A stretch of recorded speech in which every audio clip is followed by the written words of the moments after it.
My name is Madison Alfred, and this is a story of how my stepmother left me out of my dad's will. What happened next destroyed my family, sent someone to prison, and proved that sometimes the dead can still fight back from the grave. But before I tell you how my father's final gift wasn't just an inheritance, it was justice, I need you to understand how we got here. Because this story isn't just about a will. It's about how a master manipulator spent 10 years systematically destroying a man who loved her, stealing from him while he was dying, and thinking she could get away with it. If you want to see how this all unravels and what was in the real will that made a grown man go pale, hit that subscribe button right now, because this story is about to get wild. Have you ever had someone you trusted completely betray you when you were at your most vulnerable? Share your experience in the comments. Because that's exactly what happened to my dad. And it almost worked. I need you to understand who my father was before I tell you how he was destroyed. My father, Robert Alfred, wasn't just successful. He was a legend in our town. He built Alfred Construction from nothing, starting with a beat-up pickup truck and a toolbox when I was just a baby. By the time I was in high school, his company was putting up half the commercial buildings in our county. But here's the thing about my dad that made him different. He adopted me when I was 3 months old. My birth parents were Korean immigrants who couldn't keep me, and Robert Alfred, this single 30-year-old contractor, saw a baby who needed a home and said, "She's mine now." He never once made me feel like I was anything less than his blood. When my mom died in a car accident, I was 8 years old. Most men would have crumbled. Instead, my dad became both parents.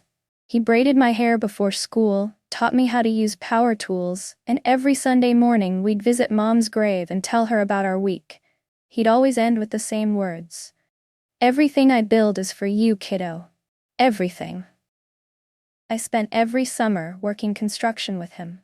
While other kids were at camp, I was learning to read blueprints, mix concrete, and understand that honest work builds character. Dad would say, "Madison, you're going to be a doctor someday, but you need to know what it feels like to build something with your hands first." We were best friends, business partners.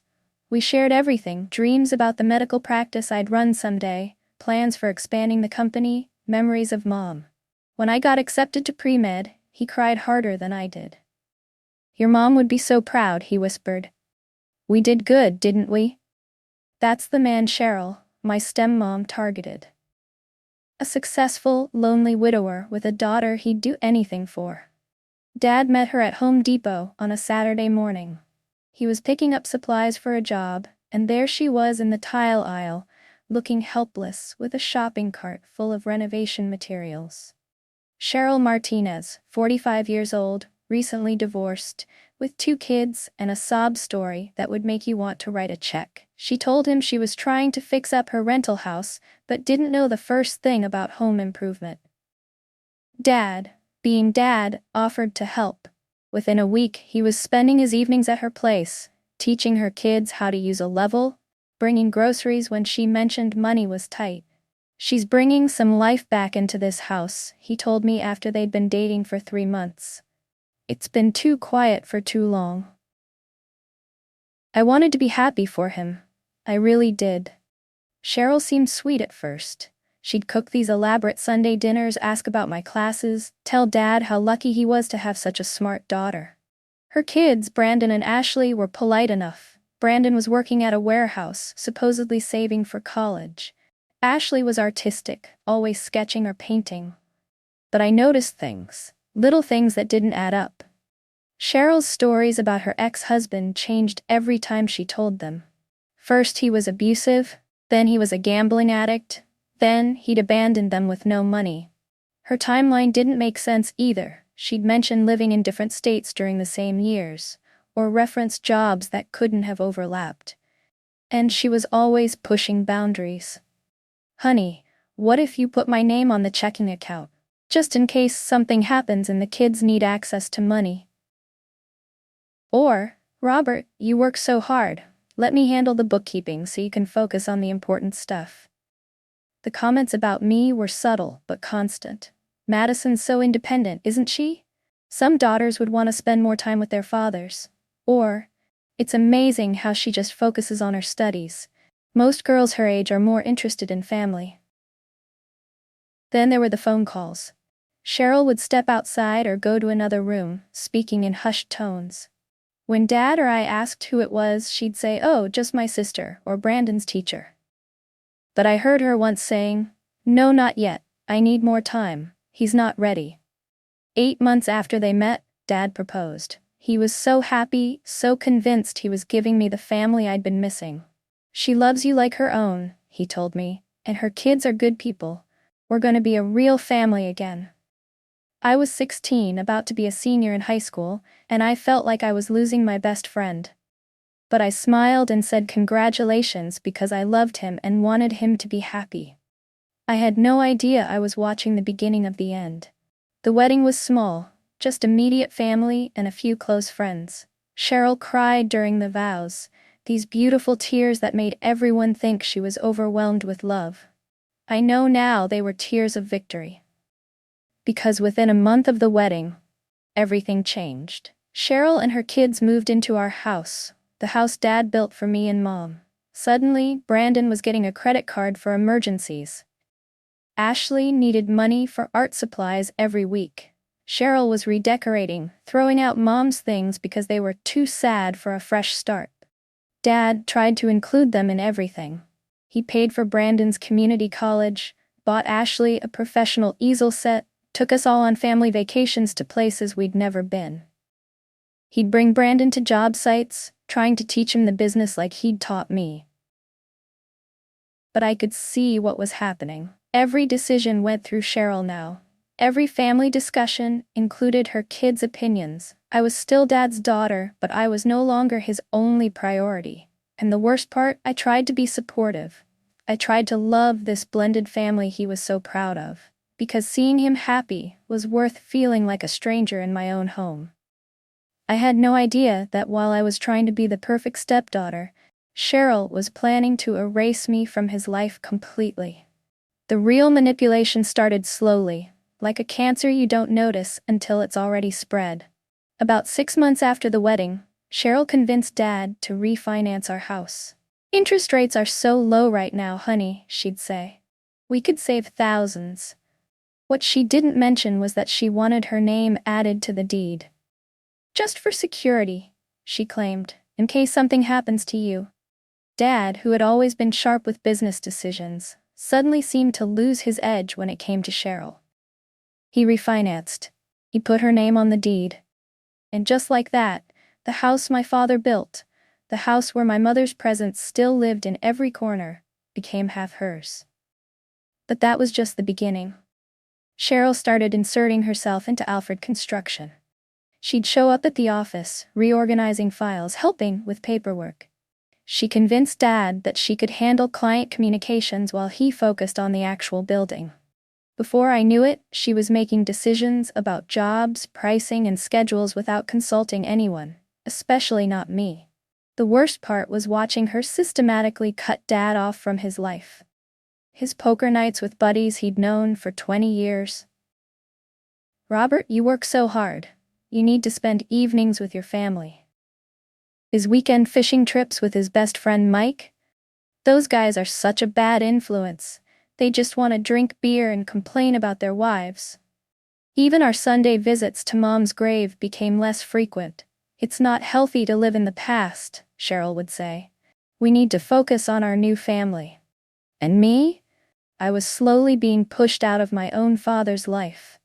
Cheryl would schedule family meetings when I was in class. She'd plan business discussions during my study hours. When I tried to participate, she'd smile sweetly and say, "Madison, this is really more for the adults to handle."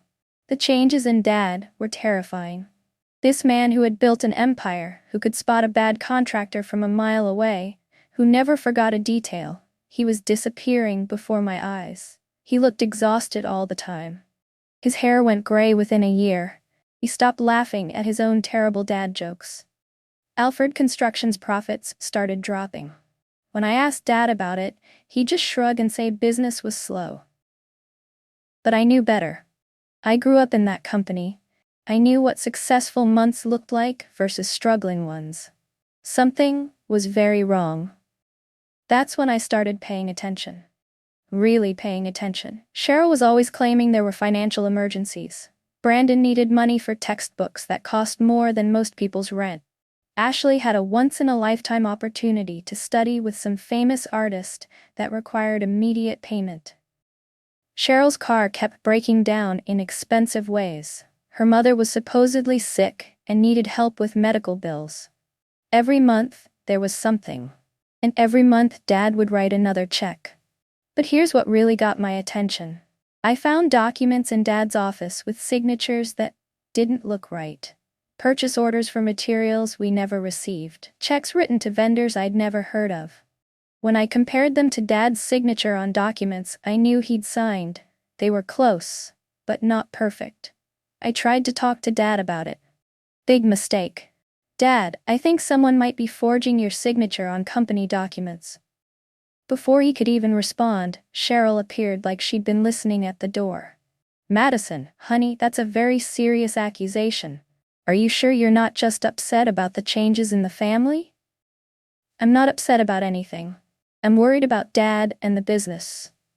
Cheryl's voice got that sweet, patronizing tone that made my skin crawl. I know this has been hard for you, sweetheart. Sharing your father's attention isn't easy, but accusing people of crimes? That's not like you. Dad looked between us, this man who used to be my partner in everything, and I could see the doubt in his eyes. Madison, are you sure about what you saw? Dad, I've been helping with your paperwork since I was 12. I know your signature. Maybe you're just stressed from school, he said quietly. Pre-med is a lot of pressure. That's when I realized Cheryl had won. She'd painted me as the jealous stepdaughter who couldn't handle sharing Daddy's love, and Dad, who was so desperate to make his new marriage work, chose to believe her version of reality. I made a decision that haunts me to this day. I backed off. I stopped asking questions, stopped investigating, stopped trying to protect him. I told myself I was avoiding family drama, but the truth is, I was protecting my own relationship with Dad.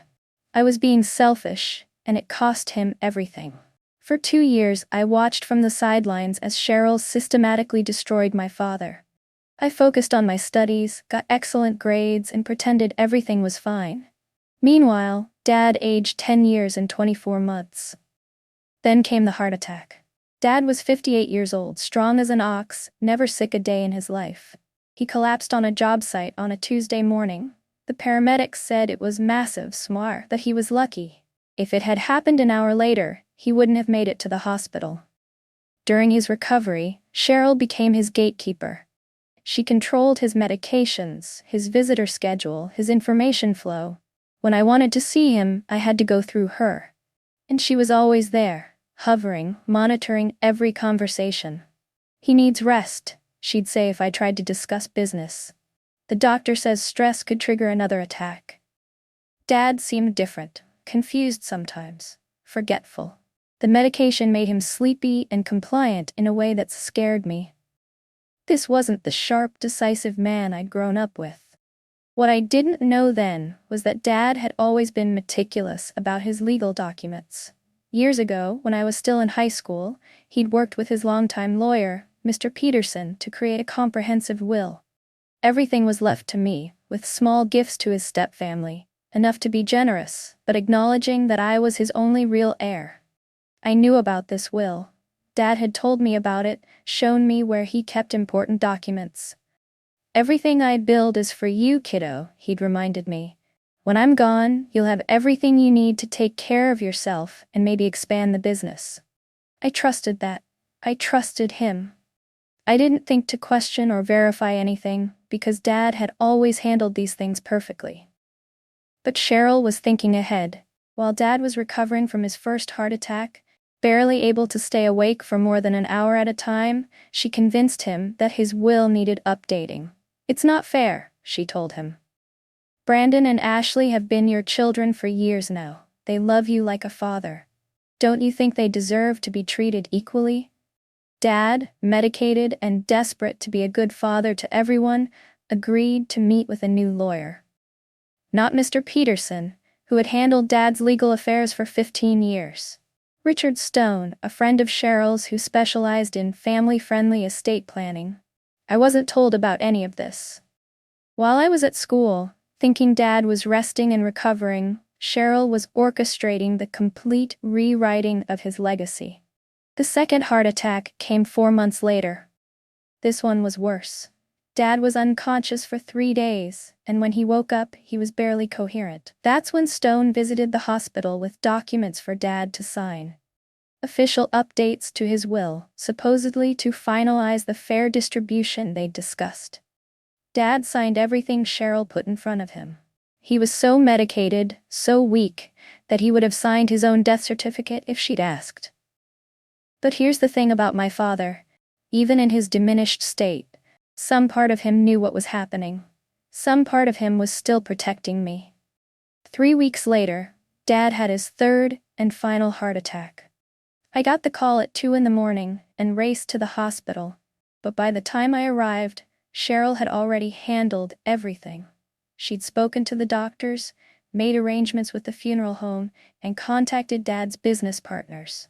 When I asked about his will, about what came next for Alfred Construction, she just smiled that sweet smile and said, "Don't worry, honey, everything's handled. Your father made sure we're all taken care of." If you're watching this and you have elderly parents or relatives, please share this story with them now, and hit that subscribe button right now, because what I'm about to tell you could save them from the same fate. Financial elder abuse is more common than you think, and it's usually committed by people the victim trusts most. Share with me in the comments, have you ever had that gut feeling that something was wrong but talked yourself out of investigating because you didn't want to rock the boat? Because that decision almost cost me everything my father built for me. What I didn't know was that while Cheryl thought she'd covered all her tracks, my father had left me one final gift. A gift that would expose everything she'd done and send her to prison. But first, I had to sit through that lawyer's office and watch her try to steal my entire inheritance. 2 weeks after Dad's funeral, I was sitting in my apartment studying for midterms when my phone rang. It was Lisa, Dad's secretary for over a decade. "Madison, honey, I'm so sorry to bother you during this time, but I thought you should know, there's a will reading scheduled for tomorrow at 2 o'clock. I felt my stomach drop. "A will reading? Why wasn't I told?" There was a pause. "Sweetie, I wasn't supposed to call you. Mrs. Alfred specifically said family only, but you are family. You're his daughter." That's when I knew. Whatever game Cheryl had been playing for the past 10 years, this was her endgame. I showed up at that law office the next day without an invitation, and what I found was exactly what I'd feared. Cheryl, Brandon, Ashley, and some lawyer I'd never seen before, Richard Stone, sitting around that conference table like they owned the world. Stone was in the middle of reading when I walked in. The house, my childhood home, the house Dad built with his own hands, was going to Cheryl. Alfred Construction, the company Dad spent 30 years building, was going to Brandon, who couldn't tell a Phillips head screwdriver from a flathead. Dad's entire life savings, his investment accounts, his retirement funds, everything split between Cheryl and Ashley. And me? His only child, the daughter he raised from 3 months old, the girl he told, "Everything I build is for you," 1,000 times? I was getting $5,000. $5,000 for education expenses. The reason listed in the will made my blood run cold. Madison is independent and doesn't need family support. I sat there listening to this lawyer read my father's supposed final wishes, and every word felt like a knife twisting in my chest. This wasn't the man who taught me to use a level when I was 8 years old. This wasn't the father who cried when I got into medical school. This wasn't the man who promised me everything he built was mine. The language was all wrong. Dad never called me independent like it was a bad thing. He was proud of my independence. He'd never say I didn't need family support. Family was everything to him. And when Stone showed me the signature page, my heart nearly stopped. I'd seen Dad sign thousands of documents over the years. I knew his handwriting better than my own. The signature on that will was close, but it wasn't his. The R in Robert was too loopy. The A in Alfred was too angular. Someone had practiced, but they hadn't perfected it. But here's what really convinced me this was all fake. Dad would never have given the business to Brandon. Never. Brandon didn't know the first thing about construction. He'd worked maybe 10 days total on job sites, and most of that was just carrying materials. Dad was too smart, too protective of his legacy, to hand Alfred Construction over to someone who couldn't run it. I didn't explode in that lawyer's office, though every fiber of my being wanted to. Instead, I did what Dad taught me to do when facing a problem. I stayed calm, I observed, and I made a plan. The first call I made was to Mr. Peterson, Dad's longtime lawyer. The man who'd handled every legal document in Dad's life for 15 years. "Madison, I'm so sorry for your loss," he said. "Your father was a good man. I hope the estate proceedings go smoothly. Mr. Peterson, I need to ask you something. Did Dad ever contact you about updating his will?" There was a long pause. "No, honey. The last time I spoke to your father was about 2 years ago when he called to confirm some details about the original will. He never mentioned any changes." My heart started racing. "You mean you still have the original will?" "Of course, it's never been superseded." "Why would you ask that?" That's when I knew I had them. Peterson's records showed the original will clearly, everything to me, with modest gifts to my step-family. The document was properly notarized, witnessed, and filed. There was no record of Dad ever requesting changes, no communication about updates, nothing. But I needed more than just the original will. I needed proof that the new will was fraudulent. I hired a handwriting expert who confirmed what I already knew: the signature was forged. Dad's medical records from the hospital showed he was heavily sedated on the day the fake will was supposedly signed. The man could barely stay conscious for more than 20 minutes at a time, but somehow he was mentally competent enough to completely rewrite his estate plans. Lisa turned out to be a goldmine of information. She'd been watching Cheryl's behavior for years, and now she was ready to talk. "Madison, your stepmother has been intercepting your father's mail for months," she told me. "Any correspondence from Mr. Peterson, from the bank, from business partners, she'd take it before your father could see it.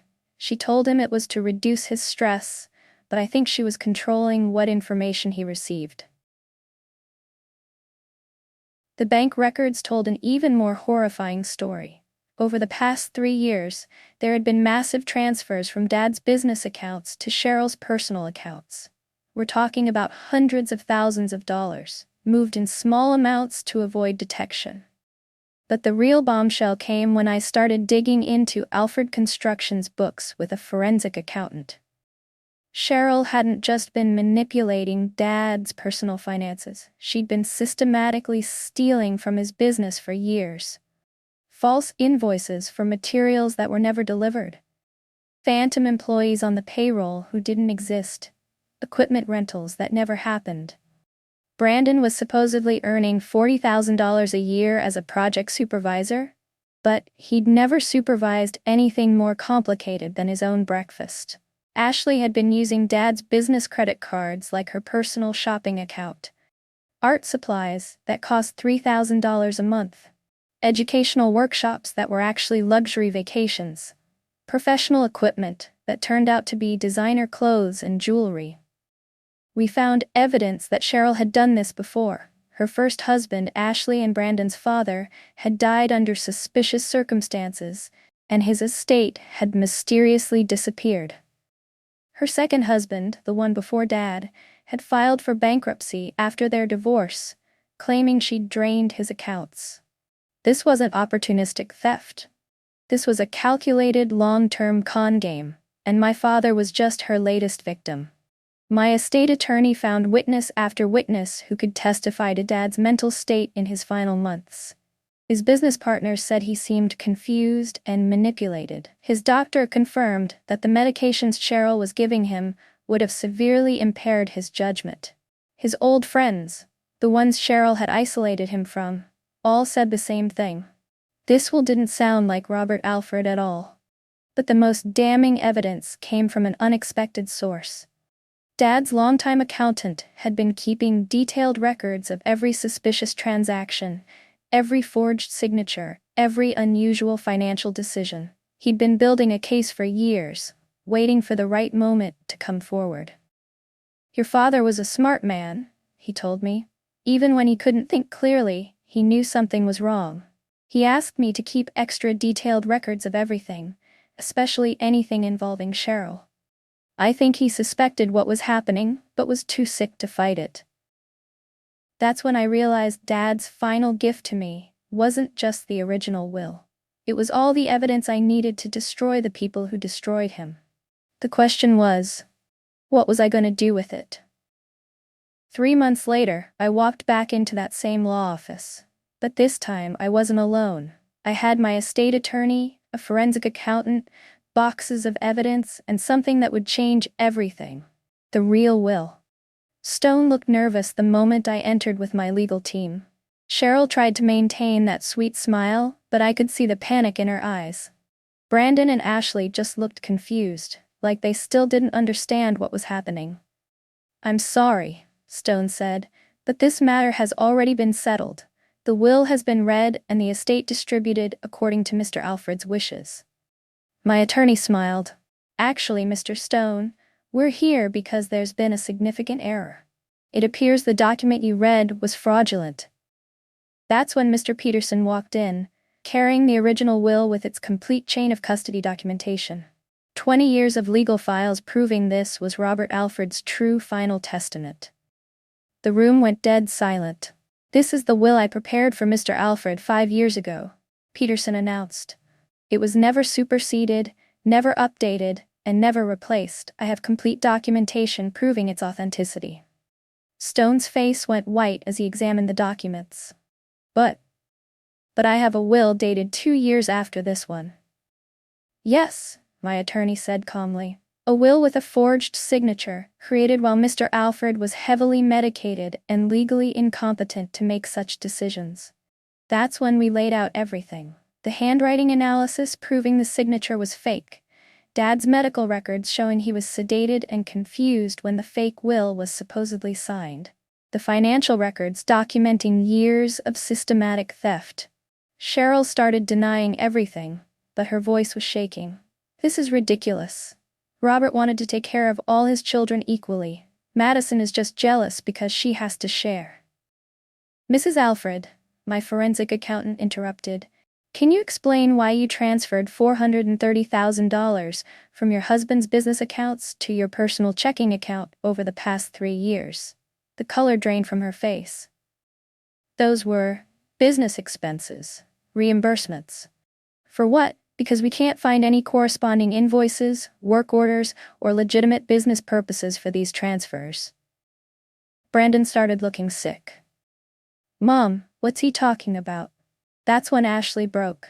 "I knew this was wrong. I told you we shouldn't be taking Dad's money like this."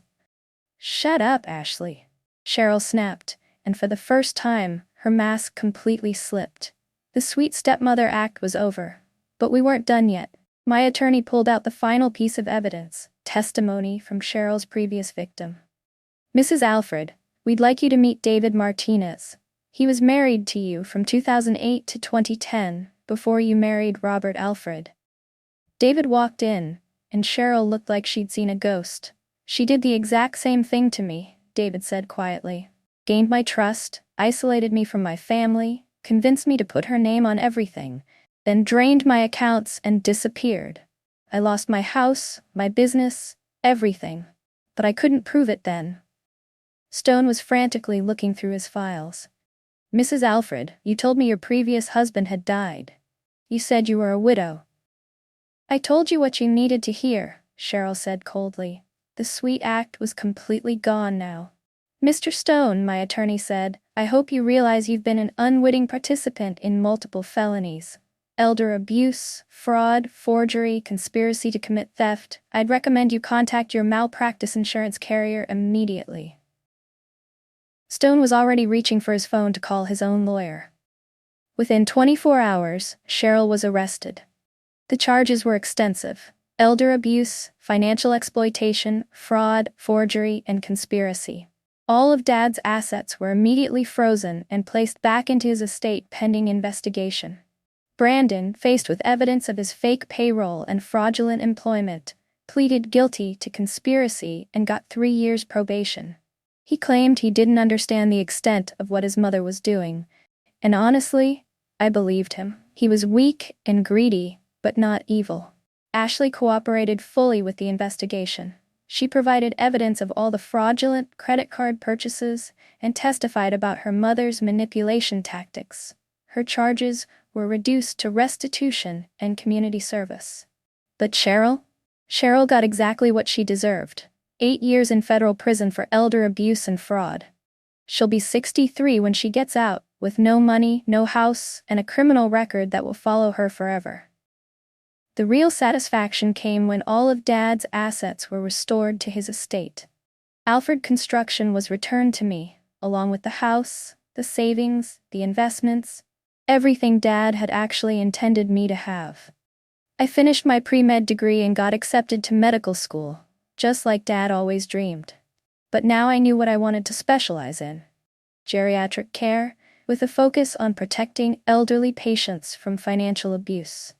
I was going to make sure what happened to Dad never happened to anyone else if I could help it. Alfred Construction is thriving now. I kept all of Dad's longtime employees and hired new people who share his values of honest work and fair dealing. Every project we complete is a testament to the legacy he built and the lessons he taught me. But the real closure came 6 months after Cheryl's sentencing. I went to Dad's grave for the first time since the trial ended. "Hey Dad," I said, sitting on the ground next to his headstone. "I did it. I got them, all of them." As I sat there, I finally understood what his final gift to me really was. It wasn't just the inheritance, though that was important. It wasn't even justice, though that felt incredible. Dad's final gift was teaching me that I was strong enough to fight for what's right, even when everyone else wanted me to stay quiet. Even when it would have been easier to just accept the $5,000 and walk away. He built me to be tough enough to honor his legacy and protect his memory. He built me to stand up to people who prey on the vulnerable. He built me to finish what he started, even after he was gone. If this story has inspired you to protect the elderly people in your life, or if you've seen similar warning signs of financial abuse, share your experience in the comments and share this video with others, and hit that subscribe button right now. See you in my next video.